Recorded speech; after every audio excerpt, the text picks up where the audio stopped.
પાસે જે વસ્તુ રહેલી છે મૂકીને આવજો. તે દિવસે મેદાનમાં ખબર પાડી દેશું કે અસલી આદિવાસી સમાજ કોણ છે. સાથીઓ, આપણો સમાજ દિવસે ને દિવસે ગરીબ થતો જાય છે, દિવસે ને દિવસે પછાત થતો જાય છે. આપણા સમાજમાં શિક્ષણ ઓછું છે, આપણા વિસ્તારમાં આરોગ્ય સુવિધાઓ ઓછી છે. તો તેનું કારણ કોણ છે આપણા વિસ્તારમાં? તો તેનું કારણ માત્ર ને માત્ર આપણા સમાજના જ નેતાઓ છે. આપણા સમાજના નેતાઓને એમના ઘરની ચિંતા છે, એમની ગાડીઓની ચિંતા છે, એમના બાળકોની ચિંતા છે, પણ આદિવાસી સમાજના ગરીબ બાળક માટે એમની કશું ચિંતા નથી. સાથે સાથે સમાજની પણ કોઈ ચિંતા નથી કે આદિવાસી સમાજે જાગવું પડશે અને એ સમજવાની ખરેખર જરૂર છે. જો આજે નહીં જાગો તો આવનારી પેઢી તમને જવાબ પૂછશે.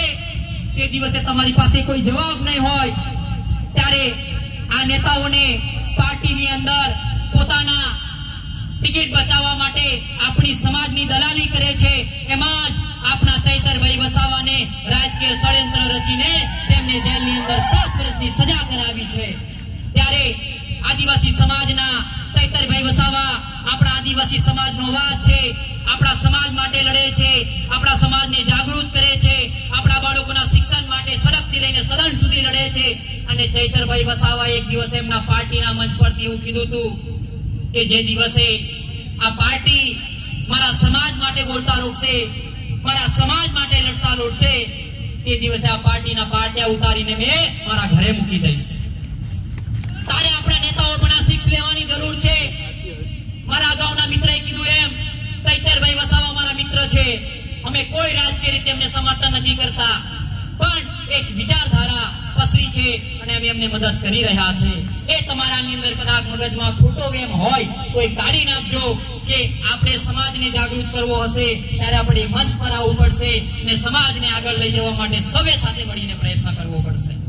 સાથીઓ, 9મી ઓગસ્ટ વિશ્વ આદિવાસી દિવસના નિમિત્તે આ સરકારનું પણ ધ્યાન દોરવા માંગુ છું કે આ ઘોગંબા તાલુકો આદિવાસી બહુમૂલ્ય વસ્તી ધરાવતો તાલુકો છે.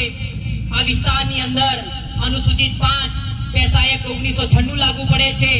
ત્યારે એમાં કહેવામાં આવ્યું છે કે ન લોકસભા ન વિધાનસભા, ન લોકસભા ન વિધાનસભા, સબસે બડી ગ્રામ સભા. આપણા ગામમાં કોઈ ઉપલા અધિકારીને આવવું હોય, આપણા ગામમાં કોઈ પ્રોજેક્ટ નાખવો હોય તો સૌપ્રથમ તેમને પહેલા આપણી ગ્રામ સભાની પરવાનગી લેવી પડે છે, ગામ લોકોની મંજૂરી લેવી પડે છે. ત્યારે આ સરકારને કહેવા માંગીએ છીએ કે અમને તમે અમારો ગ્રામ સભાનો પાવર અમને આપી દો, અમે તે દિવસ અમારો સમાજનો વિકાસ પણ કરી લેશું. સાથીઓ, આપણા વિસ્તાર જંગલોથી ભરપૂર છે. આ જંગલની અંદર વન અધિકાર અધિનિયમ 2006 લાગુ પડે છે. ત્યારે આ સરકારને કહેવા માંગુ છું કે અમારા ખેડૂતોને અમારી સનદની જમીનો અમને આપી દો. સાથે સાથે અમારા પેન્ડિંગ દાવા છે તે પણ અમને મંજૂર કરીને આપી દો, તો અમારા આદિવાસી સમાજનો હક અને અધિકાર સાથે શાંતિથી જીવી શકશે. બંધારણમાં આપેલા પ્રાવધાનો અમને સંપૂર્ણપણે અમલીકરણ કરવામાં આવે એ આ દિવસ નિમિત્તે આ સરકાર પાસે આ સમગ્ર આદિવાસી સમાજની માંગણી છે.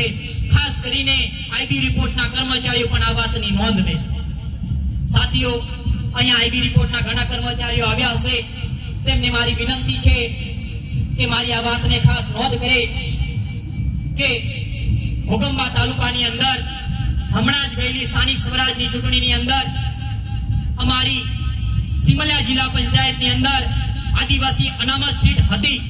ત્યાં અમુક રાજકીય આગેવાનોએ અને ખાસ કરીને કાલોના ફતેહસિંહ ચૌહાણને કહેવા માંગુ છું કે ભાઈ, તમે અમારા અસલી આદિવાસી સમાજ સાથે અન્યાય કર્યો છે અને ખોટા સર્ટિફિકેટ વાળા આદિવાસી સમાજના ગેર આદિવાસીને તમે ટિકિટ આપીને તેને જીતાડ્યો છે. ત્યારે અમારા ત્યાંના સ્થાનિક આગેવાનો વિશ્લેષણ સમિતિમાં કાયદાકીય પ્રોસેસથી લડી રહ્યા છો. પણ જે દિવસે અમારા જિલ્લા પંચાયત સિમલિયા જિલ્લા પંચાયતના આગેવાનો અમને કહેશે કે અમારા સાથે ખોટું થયું છે, તે દિવસે યાદ રાખજો, હજારોની સંખ્યાની અંદર રોડ પર ઉતરીશું, તમારી તાલુકા પંચાયત અને તમારી જિલ્લા પંચાયતનો ઘેરાવો કરીશું અને તે દિવસે મેં જિલ્લા પંચાયત સદસ્યનું તમે રાજીનામું માંગશો. સાથે સાથે ફતેહસિંહ ચૌહાણ પણ સાંભળી લે, તમારું પણ અમે રાજીનામું માંગીશું. અહીંયા ઘણા યુવાનો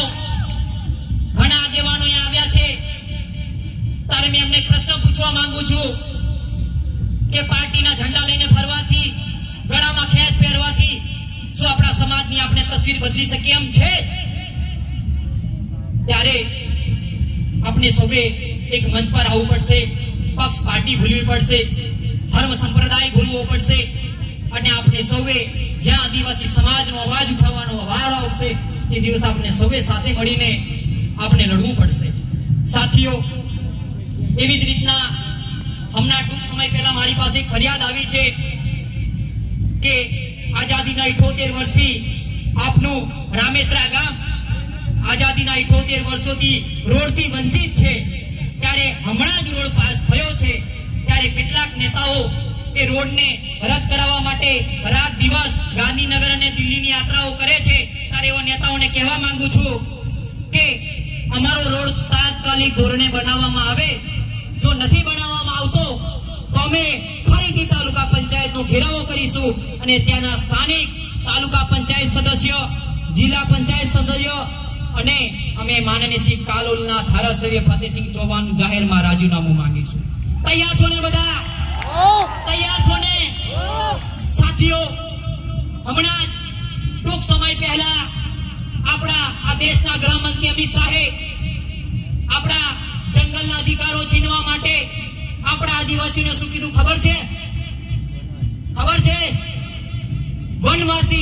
વનવાસી કહીને એ લોકો આપણી જંગલની જમીનો છીનવા માટે આપણને વનવાસી કહી રહ્યા છે.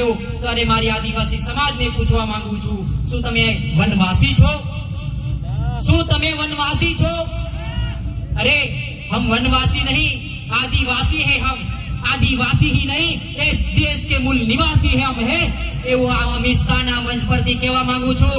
અને અમિત શાહને આ પણ કહી દેજો, આઈબી રિપોર્ટના કર્મચારીઓ, કે હવે આદિવાસી સમાજ જાગૃત થઈ શક્યો છે. આજે અમારી સમિતિની અંદર 4 તાલુકાની અંદર સમિતિ ચાલી રહી છે.